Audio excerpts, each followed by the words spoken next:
السلام علیکم ورحمۃ اللہ وبرکاتہ۔ دستور کے مطابق جلسے میں خطبہ استقبالیہ پڑھا جاتا ہے، اور ویسے بھی مدرسے کی روداد وغیرہ بھی اسی خطبہ استقبالیہ میں پیش کیا جاتا ہے، لہذا میں پیش کر رہا ہوں۔ اللہ تعالیٰ مجھے صحیح بولنے کی توفیق عطا فرمائے، آمین۔ نحمدہ و نصلی علی رسولہ الکریم، اما بعد۔ محترم و مکرم علماء کرام، اسٹیج پر جلوہ افروز اکابر ملت حضرت مولانا مفتی نوشاد نوری صاحب قاسمی، استاد شعبہ افتاء دارالعلوم بخش دیوبند، حضرت مولانا مفتی انصار صاحب قاسمی، ناظم جامعہ منہاج السنہ ملاڈ مالونی ممبئی، حضرت مولانا قاری ریاست اللہ صاحب قاسمی، اقرا اسکول پالاواکم، حضرت مولوی مفتی شرف الدین صاحب، مدرسہ ریاض الہدیٰ پرور کاٹ، ہمارے بزرگ سرپرست اور مدرسہ کے ستون پلر حاجی اے کریم احمد صاحب، صدر جامعہ تجوید القرآن، اور مدرسہ کے سیکریٹری حاجی منور افضل بادشاہ صاحب، افضل حج ٹور اینڈ ٹریولز پیریمیٹ، جناب بھائی ہاشم صاحب احمدیہ ہوٹل، بھائی ہارون صاحب فوڈ مارک پیریمیٹ، بھائی جاوید صاحب، بھائی جناب کمال الدین صاحب جو اس مدرسہ کے روح رواں مقامی اعتبار سے ہیں، اور ہمارے بہت ہی قریب جو شفقت کا ہاتھ رکھنے والے آر کے عبد الرحیم صاحب، بھائی غالب صاحب، بھائی حسین صاحب، اور مشہور و معروف شخص اس چنئی کے ڈاکٹر خلیل صاحب النور آئی ہاسپٹل۔ اور ہر ماحول میں کھیلتے کودتے رہنا ہمارا ایک فعل ہے مدراس کے اندر، وہ ہے بھائی منور طفیل احمد صاحب کے ساتھ، تو وہ بھی ہمارے سامنے موجود ہیں۔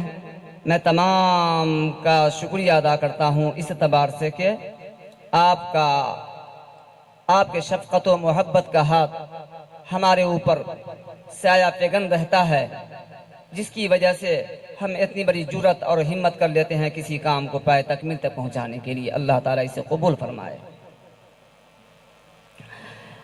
آج کی یہ سعید، یہ نورانی اجتماع، یہ روح پرور منظر اور یہ ایمان افروز محفل ہم سب کے لیے اللہ تعالیٰ کی عظیم نعمتوں میں سے ایک نعمت ہے۔ دل شکر سے لبریز ہے، گناہ فرط مسرت سے جھکی ہوئی ہیں، اور زبان بے ساختہ یہ کہنے پر مجبور ہے فَبِأَيِّ آلَاءِ رَبِّكُمَا تُكَذِّبَانِ۔ آخر ہم اپنے رب کی کس کس نعمتوں کو جھٹلائیں گے؟ حقیقت یہ ہے کہ کچھ مواقع ایسے ہوتے ہیں جو صرف تقاریب نہیں ہوتے بلکہ تاریخ کا حصہ بن جاتے ہیں۔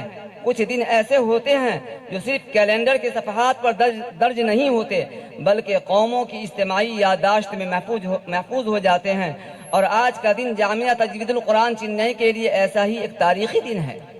آج یہاں صرف چند حفاظ اکرام کی دستار بندی نہیں ہو رہی ہے بلکہ قرآن کریم کے نور کا ایک نیا قافلہ میدان عمل میں اتر رہا ہے۔ آج صرف ایک ادارے کی کامیابی کا جشن نہیں منایا جا رہا ہے بلکہ اس عہد کی تجدید کی جا رہی ہے کہ جب تک اس سرزمین پر مسلمان زندہ رہیں گے، قرآن کی آواز بھی زندہ رہیں گی، مدارس کی شمع بھی روشن رہیں گی، اور دین اسلام کا پیغام بھی نسل در نسل منتقل ہوتا رہے گا انشاءاللہ۔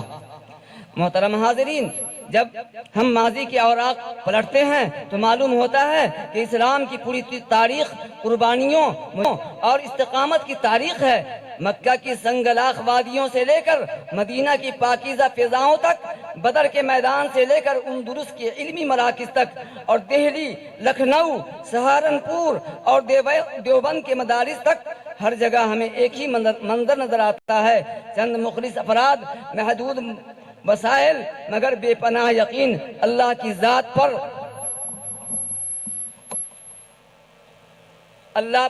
پر کامل بھروسہ۔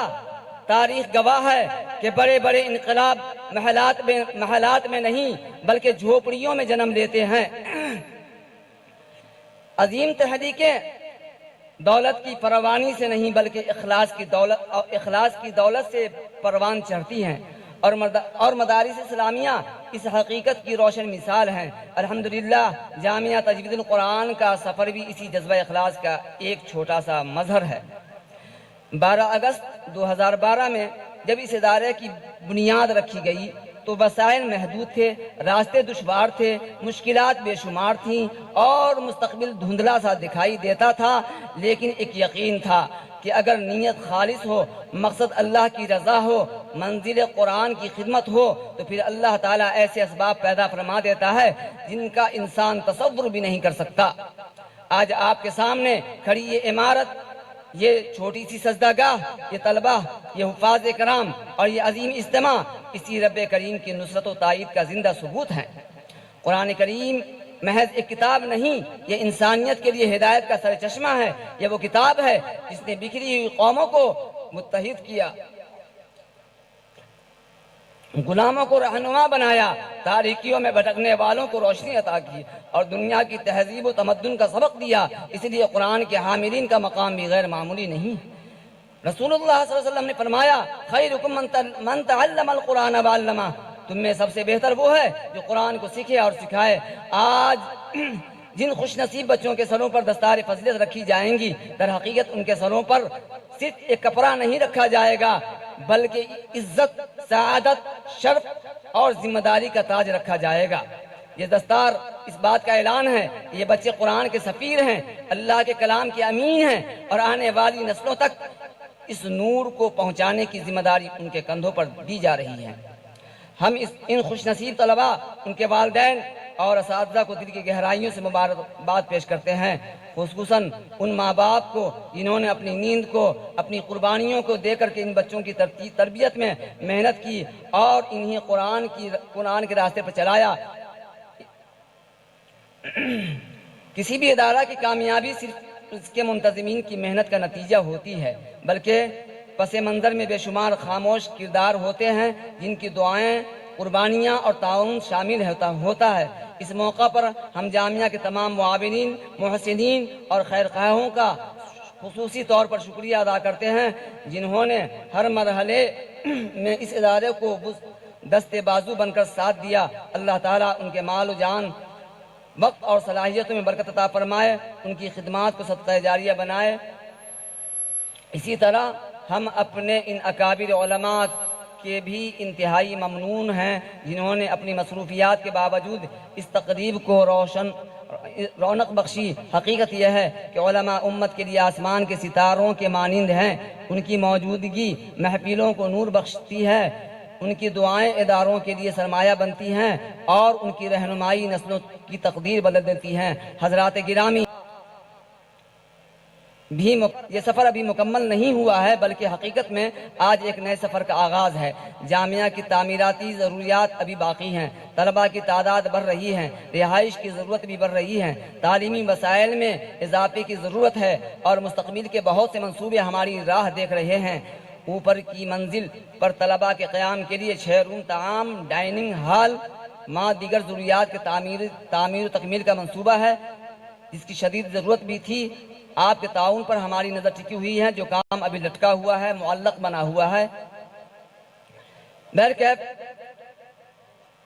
ابھی یہ بتانا مقصود ہے کہ اس سے پہلے والے پروگرام میں یہ بتایا گیا تھا کہ مدرسہ کے متصل مدرسہ سے لگا ہوا ایک پلاٹ بک رہا تھا، جس کی کوشش ہم نے کیا تھا اور کرنے کے بعد الحمدللہ 2018 میں اس زمین کی خریداری کر بھی لی گئی اور آج انشاءاللہ اللہ نے چاہا تو اس کی سنگ بنیاد مسجد کی اس پہ ہم لوگ چل کر کے اپنے ہاتھوں سے ڈال دیں گے۔ اللہ تعالیٰ قبول فرمائے۔ بس مختصر کرتے ہوئے یہ بتانا ہے کہ یہ ادارہ کسی فرد کی ملکیت نہیں ہے، نہ میری ملکیت ہے، نہ کسی اور کی ملکیت ہے، یہ تمام لوگوں کی ملکیت ہے۔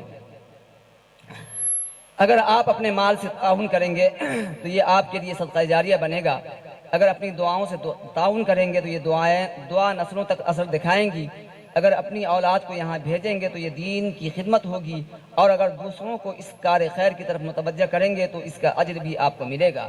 آئیے آج اس مبارک موقع پر ہم سب یہ عہد کریں کہ قرآن کے اس چراغ کو کبھی بجھنے نہیں دیں گے، اس ادارے کو مضبوط بنائیں گے، اپنا حصہ ادارے میں بنانے میں اپنا حصہ ادارہ کو دیں گے، آنے والی نسلوں کو قرآن و سنت کے نور سے آراستہ کرنے کی کوشش کرتے رہیں گے۔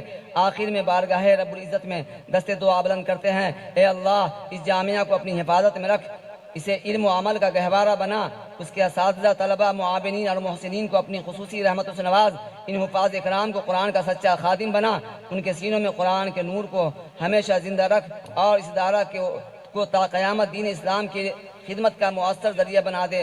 ربنا تقبل منا انک انت السمیع العلیم وتب علینا انک انت التواب الرحیم۔ آخر میں ایک شعر: ہزاروں سال نرگسیں اپنی بے نوری پہ روتی ہیں، ہزاروں سال نرگسیں اپنی بے نوری پہ روتی ہیں، بڑی مشکل سے ہوتا ہے چمن میں دیدور پیدا۔ وآخر دعوانا ان الحمدللہ رب العالمین۔ السلام علیکم ورحمۃ اللہ وبرکاتہ۔